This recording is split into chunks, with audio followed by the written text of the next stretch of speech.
Hello everyone. सो आज हम discuss करेंगे एलआरडीआई की स्ट्रेटेजी। एक वीक रह गया तो देखते हैं कि एक वीक में अब आप क्या क्या कर सकते हैं और आपको क्या क्या करना चाहिए। ठीक है, तो स्टार्ट करते हैं।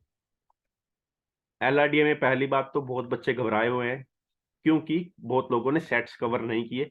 बहुत लोगों को जीएनटी नहीं आता, किसी को सेट थ्योरी नहीं आता, किसी को क्यूब नहीं आता, किसी को क्या नहीं आता, किसी को क्या नहीं आता, किसी को क्या नहीं आता। पहला रूल तो कोई भी ऐसा बंदा नहीं है जिसको सब कुछ आता हो। सब कुछ किसी को नहीं आता, आप ये बात समझ लो। दूसरी बात, मोस्ट प्रोबेबली 4 सेट्स आएंगे। कोई ज्यादा बड़ी गेम नहीं है। 1 set, 2 set, 3 set, 4 set.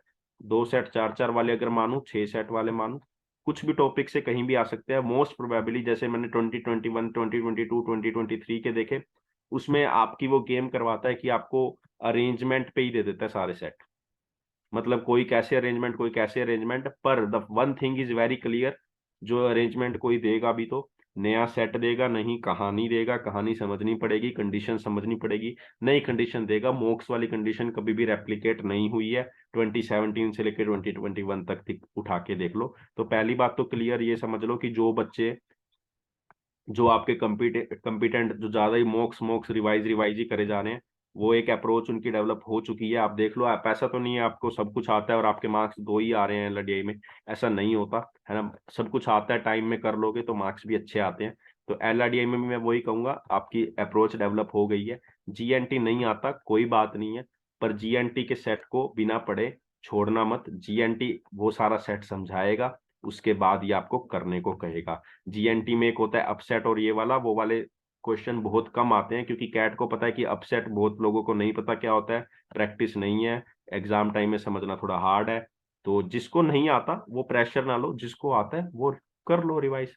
Set theory is very important topic, CAT इसमें देता रहता है। ये क्यों देता है? क्योंकि set theory is a general topic है ना।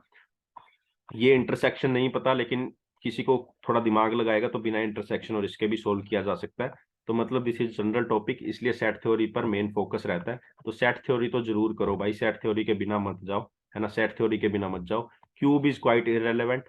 क्यूब ने अगर उसने दे भी दिया तो तुम्हें जज करना होगा कि तुम्हें करना है वहां पे नहीं करना। वो लैंग्वेज पढ़ के करोगे तब भी आ जाएगा। मैं, मेरा मेन मकसद यही है कि जो बच्चे टेंस्ड हैं जीएनटी और क्यूब को लेके, टेंस होने की जरूरत नहीं है। नए सेट्स आएंगे, नई लैंग्वेज आएगी, नई कहानी आएगी, वहीं पढ़ना पड़ेगा, वहीं अप्लाई करना पड़ेगा। माइंड में, माइंड जो मेन वीडियो इसलिए बना रहा हूँ कि माइंड का थॉट प्रोसेस क्या होना चाहिए। माइंड एकदम क्लियर होना चाहिए, क्लियर कट आपके एक माइंड में प्रोसेस होना चाहिए कि वहां पे सेट्स आएंगे, मुझे सिलेक्शन करना है, मुझे फंसना नहीं है। फंसना नहीं है, किसी भी सेट में सिलेक्शन करना है। ठीक है, सही सेट सिलेक्ट करने हैं, अप्लाई करनी है अपनी स्किल्स को। मैंने बहुत पढ़ा है, मैंने जो भी करा है वो मुझे आता है। मैंने कभी ऐसा नहीं देखा कि मैंने सिम कैट 1 से 10 दे दिया, वो सेम सेट 11 में आ गया। ऐसा नहीं हो रहा। मतलब मुझे जो भी मैं करता हूँ मोक में वो ही मैटर करता है। मोक में अभी अभी मान लो आपके पास 20 मोक आपने दे दिए, 20 मोक के सेट याद कर जाओ, रट्टा मार जाओ। नेक्स्ट मोक दे दो, वो सेट मिलेंगे ही नहीं, नया सेट मिलेगा। मतलब मतलब बिल्कुल क्लियर है कि कैट भी ऐसा ही करेगा, तुम्हें नया सेट देगा, नई कंडीशन देगा। बोल दिया डॉक्टर पेशेंट की कहानी दे देगा, कोई वैक्सीन की कहानी दे देगा। वैक्सीन में 10% केमिकल है, 90% वाटर है, 10% और डालेंगे तो क्या बन जाएगा, क्या नहीं बनेगा, कुछ भी दे सकता है। कोई वैक्सीन लगवाने गया, अच्छा बूस्टर डोज पे मान लो मैं बैठा हूं, मैंने सोच लिया कि बूस्टर डोज पे सेट डालना है, तो मैं कह दूंगा बूस्टर डोज 1 टाइप की होती है, फिर सेकंड डोज लेनी होती है after the gap of 3 months, फिर after the gap of 12 months एक सुपर बूस्टर डोज लेनी है, सुपर बूस्टर, है ना। ए, मैं कह दूंगा A takes the super dose before B, B takes after the C, और ये सारी कंडीशन बना के एक अरेंजमेंट का सेट हो जाएगा, है ना। मंथ्स बना दूंगा, कुछ और बना दूंगा, जो भी, है ना। तो कुछ भी हो सकता है, कुछ भी कंडीशंस हो सकती हैं। अब ये चीजों की रिवाइज, इसका कोई रिवाइज थोड़ी होता है ना। आप अपने आप को टेस्ट कर सकते हो, टेस्ट कैसे करना है वो देख लेते हैं, है ना। टेस्ट कैसे करना है वो देख लेते हैं। टेस्ट आपको ऐसे करना है, 2 मॉक तो मैंने सजेस्ट किए हैं। एक मॉक आज दो, एक मॉक कल दो, है ना। एक इसमें सिम 15 दे दो, एक सीडीसी 15 दे दो, और बात को खत्म करो। एम कैट को इग्नोर करो कंप्लीटली, सिम 15 और सीडीसी 15 दे दो। वीआरसी स्कोर मत देखना, डीएलआर स्कोर मत देखना, क्यूए स्कोर मत देखना। एग्जाम बुरा हो एनालिसिस भी मत करना, छोड़ देना, कोई दिक्कत नहीं है ना। अच्छा हो तो एनालिसिस देख लेना, बुरा हो तो मत देखना। परसेंटाइल भी मत देखना, इग्नोर कर देना, सिंपल बात है। ठीक है, पहले वाली जो अपने कुकर्म, अच्छे कर्म, जो कर्म किए हैं भूल जाओ, वो इस पॉइंट पे मैटर ही नहीं करते। मैटर क्या करेगा, उस 40 मिनट में आपने क्या फोड़ा है, कितना फोड़ा है। तुक्के लगाए हैं, तुक्के भी सही हो गए तो आप राजा बन जाओगे। सिंपल बात है यार, मेन मकसद आपके माइंड में क्लियर होना चाहिए कि मुझे उस 40 मिनट ही मैटर करेंगे। कोई कुछ भी बोलता रहे, मैं खुद को भी कुछ बोलता रहूं, मैं खुद के मॉक्स के मार्क्स देख सकता हूँ, कोई मैटर नहीं करेगा। ठीक है, तो वो जो 40 में जो बच्चा कहानी कर देगा, ठीक है, सिलेक्शन मेन होना चाहिए आपका, सेट सिलेक्ट करने का। आपका बहुत बच्चों के माइंड में ये होता है कि उसका दोस्त 3 सेट कर रहा है, उसका दोस्त 4 सेट कर रहा है। आपकी रेस सिंपल सी है, आपकी रेस अपने से भी नहीं है, दूसरों से भी नहीं है। अब तो पता ही लग गया यार 85% कितने में बनेगी, 90 कितने, मतलब आपने 24 मार्क्स ले लिए डीएलआर में, आप बल्ले बल्ले है आपकी। अब तो इतनी कहानी रही नहीं ना कि आप अगला आएगा कोई बच्चे ज्यादा होशियार आ जाएंगे, पैटर्न चेंज हो जाएगा।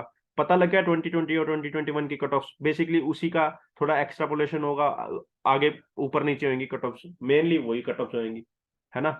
आपने पैटर्न भी देख लिया क्या आता है, आप 2021 का देख लो जाके, चार तीनों स्लोट्स, कोई वो है ही नहीं कि आप ऐसा देख पाओ कि यार इसमें कोई सेट ऐसा बना हुआ जो मैंने, अच्छा आप ऐसे देख लो कि 2019 2020 तक के मॉक्स देख लो, एक भी सेट उन मॉक्स से रिप्लिकेट हुआ ही नहीं है 2021 में, है ना। तो आपको यही समझना है, आपको यही सोचना है कि मैंने अब तक जो पढ़ाई की है वो मैंने बहुत अच्छा किया है ना। अब एक वीक में मैं कुछ कर सकता हूँ। अब जो बच्चे कह रहे हैं कि कुछ प्रैक्टिस करना है, आई विल से प्रैक्टिस से ज्यादा आप कुछ रिवाइज कर लो। कुछ लिखा हुआ है आपने इधर उधर तो रिवाइज कर लो, एक माइंड सेट बना लो। कई बार आपने मॉक्स में कोई गलत सेट पे टाइम इन्वेस्ट कर दिया, 1000 बार अपने आप को सुबह उठ के बोलो कि मुझे गलत सेट पे टाइम इन्वेस्ट नहीं करना, नहीं करना, नहीं करना। ये सब बातें ज्यादा मैटर करती हैं, बजाय कि आप रिवाइज कर लो, 500 सेट और लगा लो, 600 और लगा लो, 700 और लगा लो, 800 और लगा लो, कितने मर्जी लगाते रहो, कोई उसका अंत ही नहीं है ना।